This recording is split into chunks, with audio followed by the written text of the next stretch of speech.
bersiap menetapkan pasangan gubernur dan wakil gubernur NTT terpilih Melky Lakalena dan Joni Asadoma dengan perolehan suara 37,33% atau 1.004.055 suara, dan pasangan ini mengungguli dua kandidat lainnya.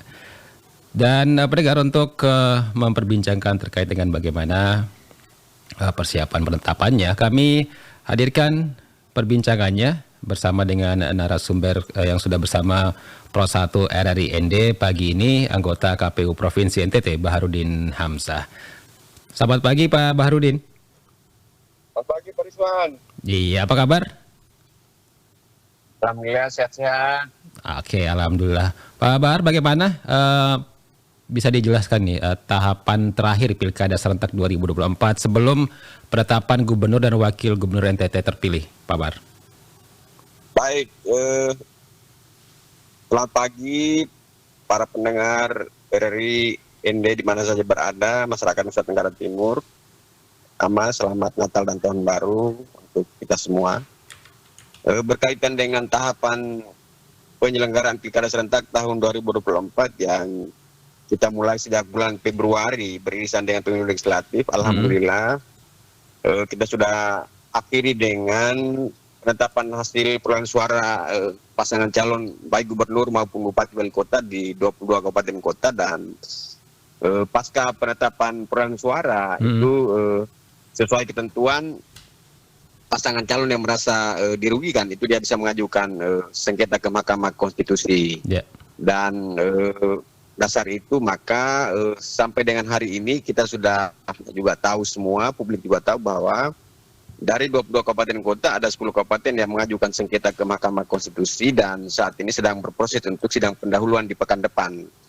Sedangkan untuk gubernur, pasangan calon gubernur itu tidak ada pasangan calon gubernur yang mengajukan keberatan ke Mahkamah Konstitusi sejak kami tetapkan.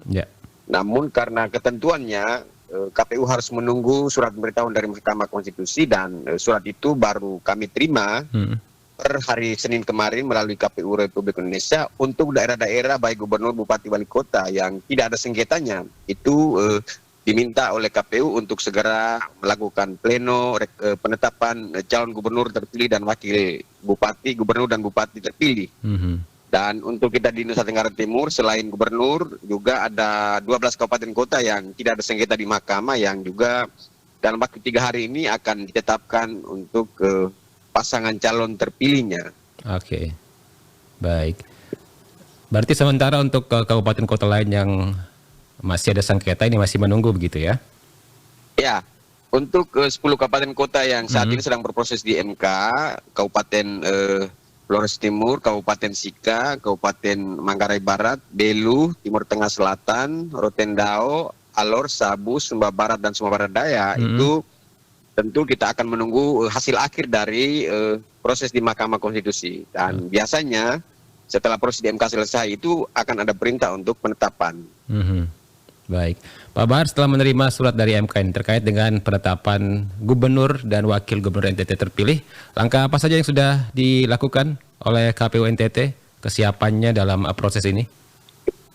Baik Pak Rizwan, jadi pasca kami menerima surat dari KPU Republik Indonesia untuk daerah-daerah yang tidak ada sengketa di mahkamah itu, kami secara teknis menggelar rapat pleno persiapan pelaksanaan pleno rekapitulasi pleno penetapan gubernur dan wakil gubernur terpilih tahun 2024 hasil pilkadanya. Dan berdasarkan rapat pleno itu dan surat KPU Republik Indonesia, karena kita hanya punya waktu 3 hari, maka kami memutuskan untuk pleno penetapan itu kita akan laksanakan besok di hari Kamis tanggal 9 Januari tahun 2024 di Hotel Aston Kupang. Oke, jam berapa Pak Bahar? Di undangan yang sudah kita kirimkan ke para pihak itu jam 9.30.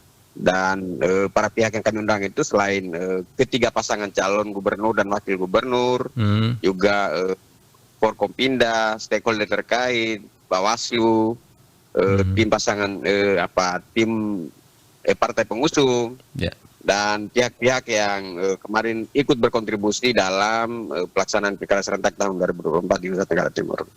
Baik. Pak Bahar, apa saja langkah-langkah yang dilakukan oleh KPU NTT untuk memastikan proses penetapannya ini berjalan sesuai prosedur, kemudian juga transparan begitu? Ya, seperti lazimnya pilkada endingnya itu adalah penetapan, dan karena semua hasil itu sudah diterima para pihak, KPU Provinsi sesungguhnya sebenarnya hanya mengesahkan saja, toh hasil itu sudah diterima oleh para pihak, termasuk pasangan calon yang mempunyai perolehan suara terbanyak pertama, kedua, dan ketiga.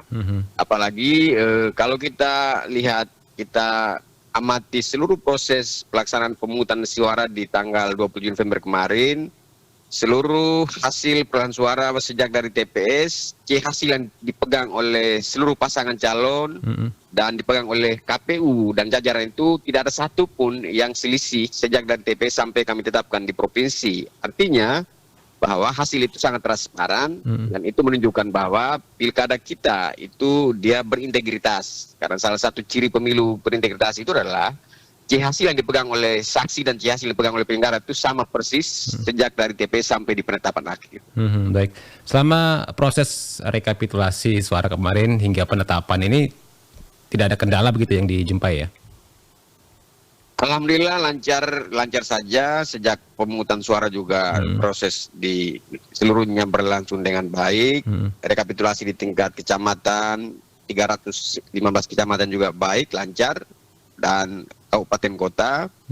Karena memang sejatinya problem kita selama ini sebenarnya adalah soal transparansi, dan KPU dalam berbagai transformasi teknologinya itu sebenarnya sudah memastikan bahwa masyarakat itu punya akses langsung ke TPS untuk melihat hasil perolehan suara di setiap saat, termasuk hasil yang bisa dipotret oleh siapapun. Dan karena itu ketika sore semua hasil sudah selesai, itu publik semua tahu, dan itu cara KPU untuk meminta masyarakat mengawasi secara langsung dengan memotret, membagikan kepada siapapun. Maka ruang untuk orang melakukan manipulasi itu sudah menjadi sangat sulit. Gitu. Oke, baik. Pak Bahar, setelah penetapan ini, langkah selanjutnya dari KPU NTT ini apa nih Pak Bahar? Setelah penetapan sesuai dengan tugas kewenangan yang dimiliki oleh KPU Provinsi dan Kabupaten Kota, kami akan mengajukan usulan untuk calon gubernur terpilih ke Mendagri, ke Presiden melalui Gubernur Nusa Tenggara Timur, dan untuk diteruskan ke Mendagri, lalu kemudian proses untuk pengesahan dan pelantikan, dan disitulah tugas akhir KPU menyampaikannya. Jadi kalau kita urut rangkaian seluruh tahapan penyelenggaraan pilkada, maka tugas akhir KPU itu adalah mengajukan calon terpilihnya ke pemerintah untuk ditetapkan, sedangkan pelantikan itu menjadi ranah kewenangan pemerintah. Baik. Dan ini menjadi titik akhir dari tugas yang dilaksanakan oleh KPU ya. Dan ya, selain nanti kami menyampaikan laporan akhir soal seluruh rangkaian penyelenggaraan pemilihan kepala daerah serentak, termasuk pertanggungjawaban anggarannya kepada pemerintah daerah. Dari KPU NTT sendiri, evaluasi apa yang perlu diperbaiki untuk pemilu kedepannya Pak Bahar yang Anda lihat? Ya, saya kira tentu banyak hal, meskipun kita sudah berhasil melaksanakan pilkada, tapi banyak hal yang baik dari sisi teknis maupun dari sisi normatif kerangka hukumnya, tentu ini juga menjadi catatan-catatan kita untuk perbaikan di pilkada ke depan. Soal-soal teknis, misalnya soal pelayanan pemilih, pendaftaran, pencalonan, dan hampir semua rangkaian tahapan itu tentu ada catatan-catatan yang itu menjadi masukan kita, dan kami merencanakan pasca putusan MK untuk 10 kabupaten, KPU Provinsi akan menggelar evaluasi menyeluruh dengan Satker di 20 kabupaten kota untuk hal tadi, untuk merefleksikan kekurangan-kekurangan, dan ya tentu juga kita apresiasi yang sudah bagus, dan yang bagus tentu kita pertahankan, tapi yang kurang tentu itu menjadi catatan perhatian kita untuk perbaikan di pilkada ke depan menjadi lebih bagus. Baik. Pak Bahar, terakhir apa pesan Anda untuk masyarakat NTT untuk mendukung kelancaran proses penetapan ini hingga pelantikan nanti? Ya, pertama atas nama KPU Provinsi Nusa Tenggara Timur kami menyampaikan apresiasi tinggi dan atas partisipasi kerjasama seluruh masyarakat Nusa Tenggara Timur yang telah mendukung seluruh rangkaian tahapan pilkada serentak sejak awal sampai dengan puncak pemungutan suara yang berjalan aman, lancar, dan damai. Tidak ada masalah sedikit pun yang kita hadapi secara bersama.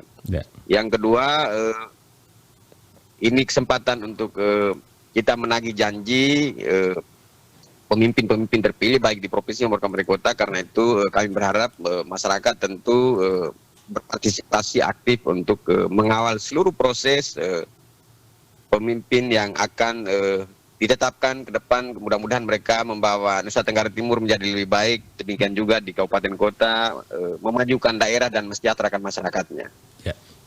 Baik, Pak Bahar, terima kasih waktunya untuk Pro 1 RRI ND pagi ini. Selamat beraktivitas, dan ini lagi sibuk-sibuknya nih ya untuk persiapan penetapan ini ya. Siap. Oke, baik. Selamat pagi Pak Bahar. Terima kasih Pak. Ya, Assalamualaikum. Terima kasih. Waalaikumsalam warahmatullahi wabarakatuh. Selamat pagi. Selamat pagi. Pendengar, baru saja bersama kami anggota KPU Provinsi NTT, Baharudin Hamzah yang sudah menyampaikan terkait dengan kesiapan KPU untuk melakukan penetapan gubernur dan wakil gubernur NTT terpilih dalam Pilkada serentak 2024 lalu, dan penetapannya ini akan dilakukan besok ya, 9 Januari 2025. Informasi lainnya akan kami hadirkan untuk Anda, tetap di Florata Pagi ini Pro 1 RRI ND, kanal informasi dan inspirasi.